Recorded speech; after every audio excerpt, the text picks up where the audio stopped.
तुझी कोणती चूक महागात पडते माहितीये? तुझं हे अपेक्षांचं ओझं.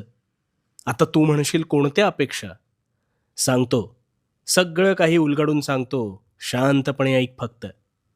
खरं सांगू का?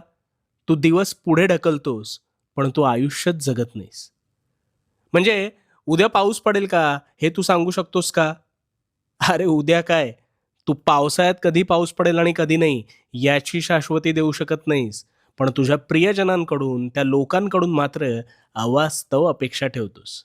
म्हणजे एखाद्याने काय खावं, त्याने काय बोलावं, कसं वागावं, त्याने काय मागावं, त्याने काय मागू नये, असे निष्फळ, निष्कारण असंख्य प्रश्न तुझ्या डोक्यात सतत भांबावत असतात. अरे कशासाठी?